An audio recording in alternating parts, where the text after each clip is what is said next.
Well, welcome to the series I'm calling Reflections from Pharmacy Leaders Advancing the Profession. It's my pleasure to have with us this morning Dr. Zubin Austin, who is a professor in the Faculty of Pharmacy and academic director of the Center for Practice Excellence at the University of Toronto School of Pharmacy in Toronto, Ontario.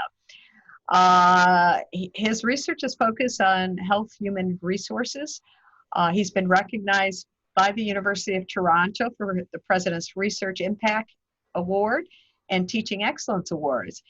I have known Dr. Austin for a couple areas, known for his osteology workshop and also for his publication on the pharmacist inventory of learning styles, just to name a few things.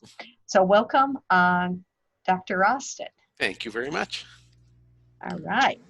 So the first question I have for you is we'd like to learn more about your journey in your career and your recognition as an academic leader.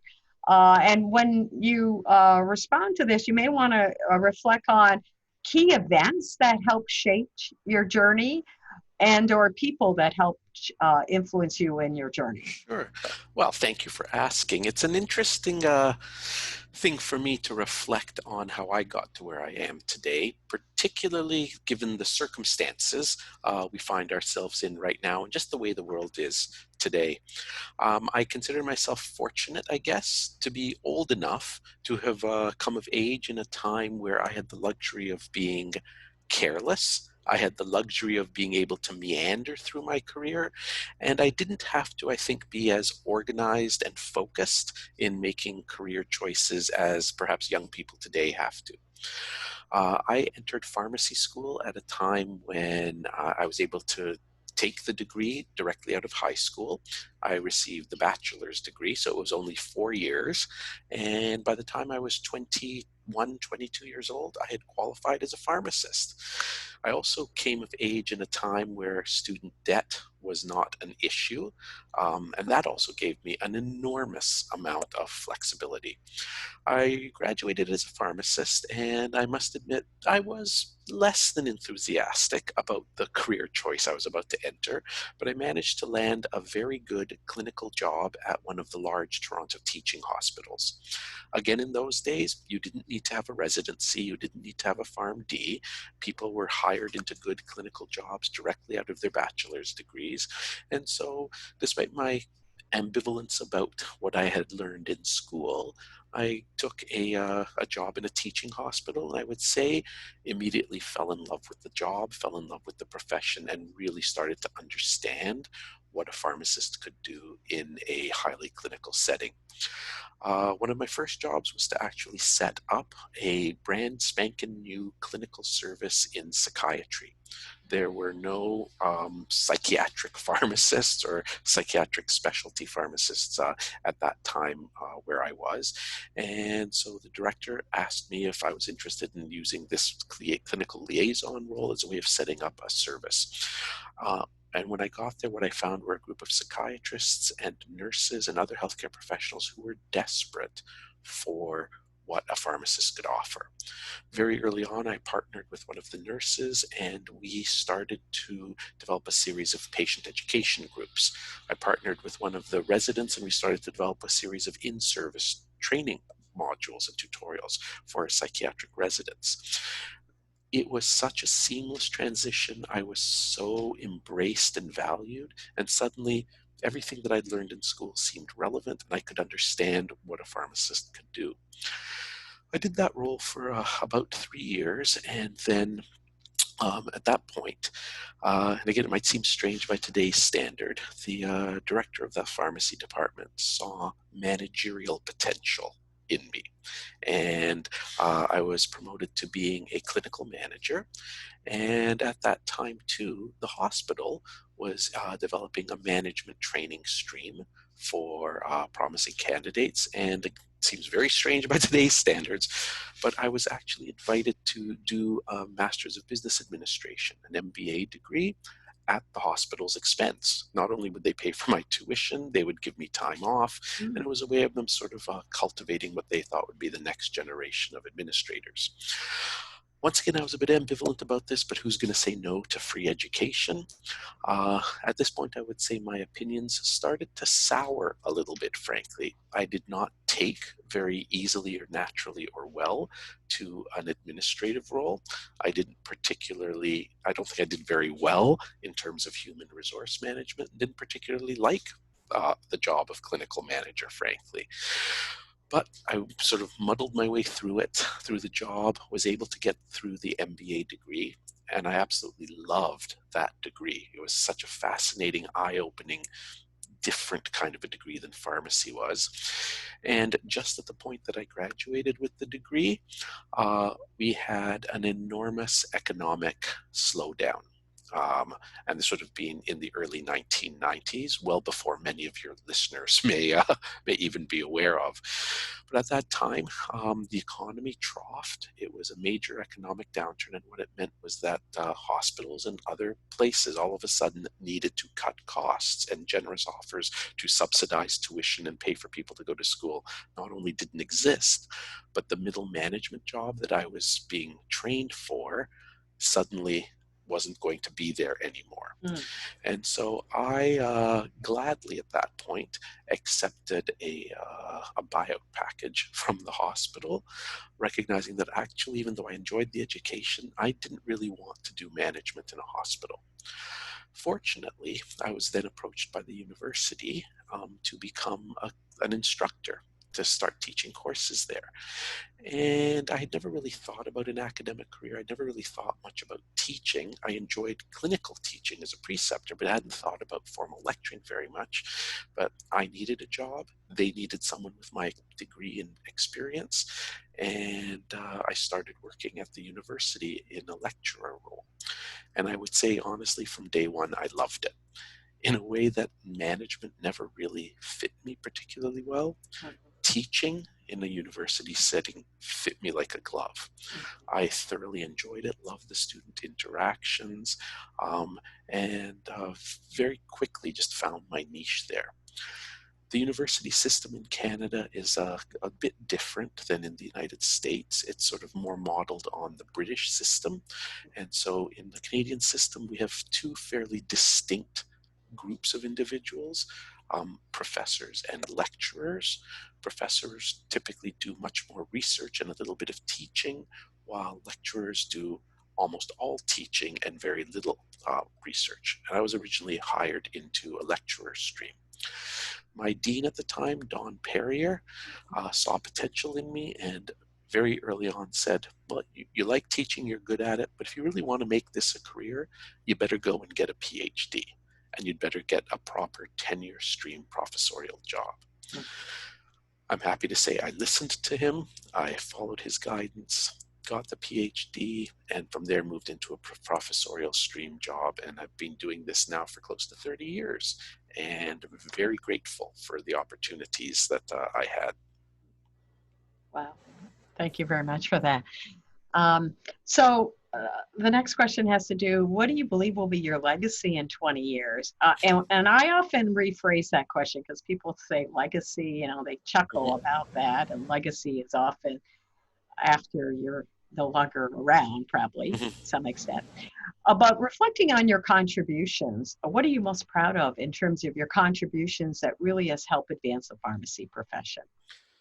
You're right. That is an awkward and difficult but important question to reflect on and to answer.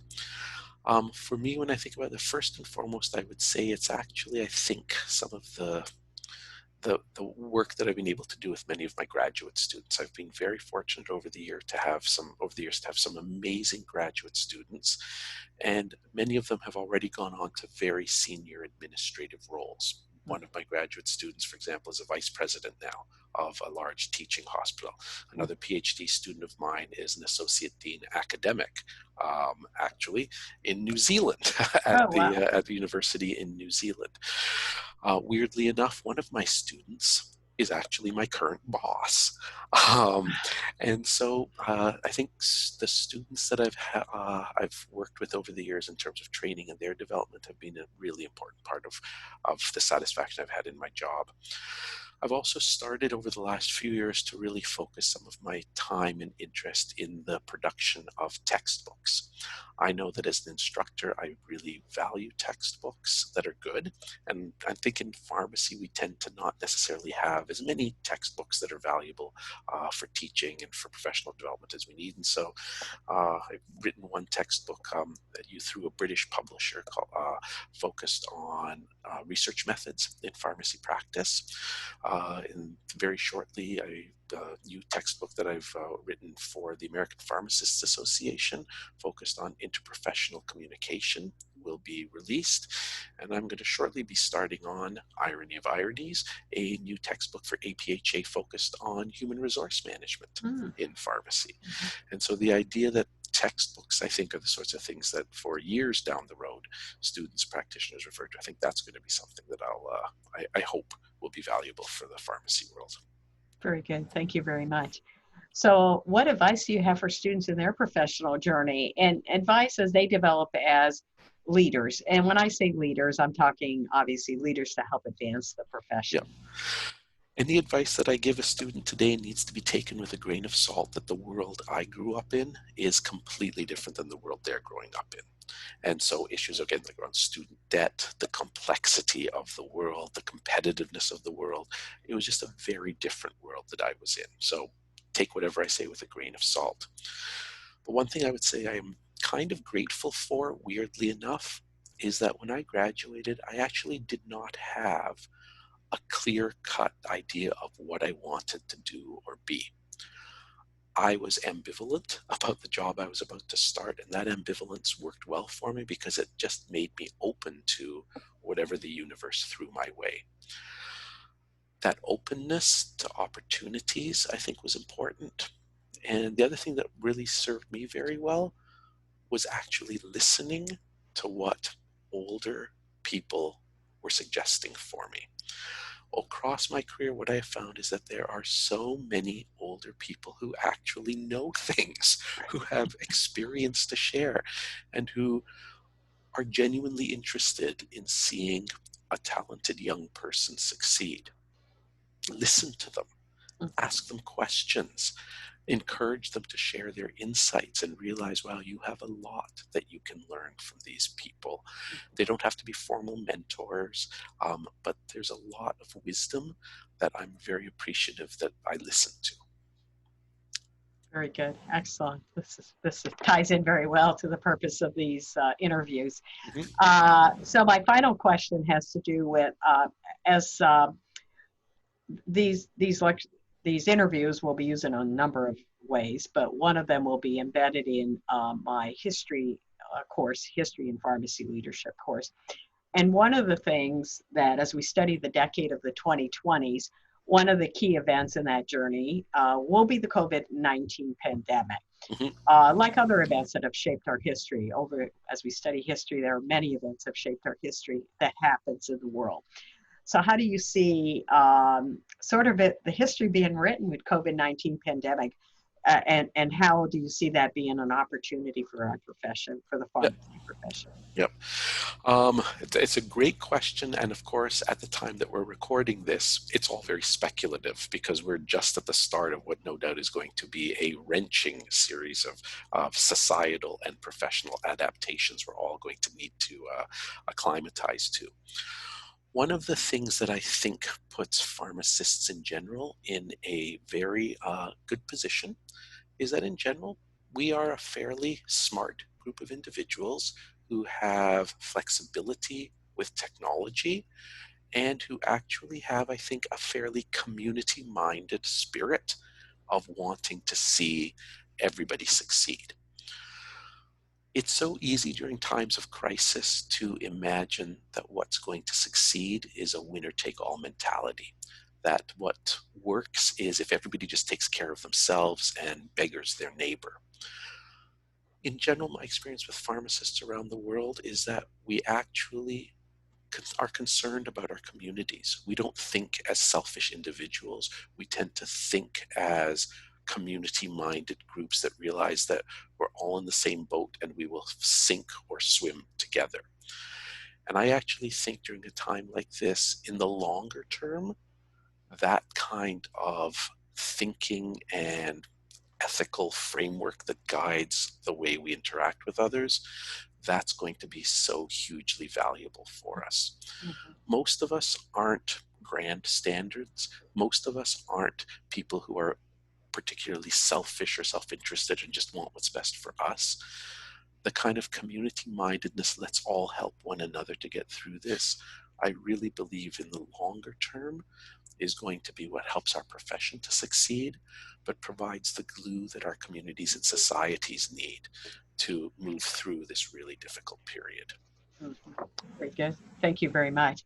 Well, Dr. Austin, I really appreciate your insights and thank you very much for taking the time here today.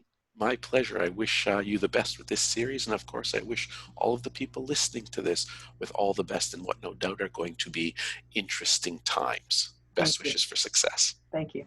Thank you. All right.